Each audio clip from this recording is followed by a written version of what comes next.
আজকে আপনাদের সামনে আমি কিছু কথা বলতে চাই।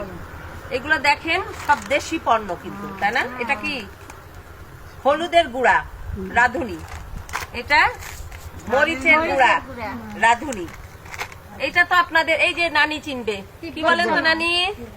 টিপবস নো, আপনারা আগে মাখতেন, তাই না? আচ্ছা, এই সাবানটা চিনেন নানি? কসকো, এটাও কিন্তু আমাদের দেশি সাবান। কাপড় কাচার জন্য এটা কি নানি?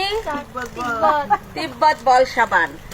এটা আমাদের সরিষা ভাঙিয়ে সরিষার তেল। আচ্ছা, এগুলো আমি কেন দেখাচ্ছি? এটা হচ্ছে মাথায় দেওয়ার জন্য গন্ধরাজ। আপনি কোন তেল মাখেন নানি? প্যারাশুট। প্যারাশুট মাখা যাবে না, এটা ইন্ডিয়ার তৈরি। আমরা ইন্ডিয়ার জিনিস কেন মাখবো? মাখতাম যদি ওরা আমাদের সাথে ভালো ব্যবহার করতো, কিন্তু ওরা কি করে? আমাদের দেশের মুসলমানদের সাথে ভালো আচরণ করে না, আমাদের গণতান্ত্রিক প্রত্যাশাকে তারা সমর্থন করে না। তারা কি করে? তাদের পছন্দের সরকারকে ক্ষমতায় রাখার জন্য আমাদের সাথে শত্রুতা করে। শুধু তাই নয়, তারা তাদের দেশের মুসলমানদেরকে দেখেছেন কিভাবে অত্যাচার করে। তো যে মোদি মুসলমানদেরকে হত্যা করে, আমাদের বাংলাদেশে যে সীমান্ত পাহারা দেয়, কি বলে? বিজেপি কে হত্যা করে।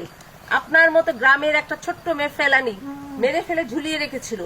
তাহলে সেই মোদিকে আমরা পছন্দ করব না? সেই মোদির দেশের কোন জিনিস ব্যবহার করব? সেই জন্য আজকে আমাদের স্লোগান কি? দেশি পণ্য কিনে হও ধন্য। ঠিক আছে? ইন্ডিয়ার জনগণের সাথে আমাদের কোনো শত্রুতা নাই, কিন্তু মোদির সাথে আমাদের শত্রুতা। কারণ সে আমাদের গণতান্ত্রিক অধিকার, ভোট দেওয়ার অধিকারকে সমর্থন করে না। সে তার নিজের পছন্দ মতো একটা সরকারকে ক্ষমতায় রেখেছে। আর সেই সরকার হচ্ছে নতজানু। এই যে সীমান্তে মেরে ফেলছে মানুষ, পাখির মতো গুলি করছে। আমার বিজেপি ভাইকে মেরে ফেললো, আমার ফেলানিকে হত্যা করলো। সরকার কি কোনো প্রতিবাদ করেছে? করেনি, কারণ সে জানে মোদি তাকে ক্ষমতায় বসাইছে। সেই জন্য সে কিন্তু প্রতিবাদ করেনি।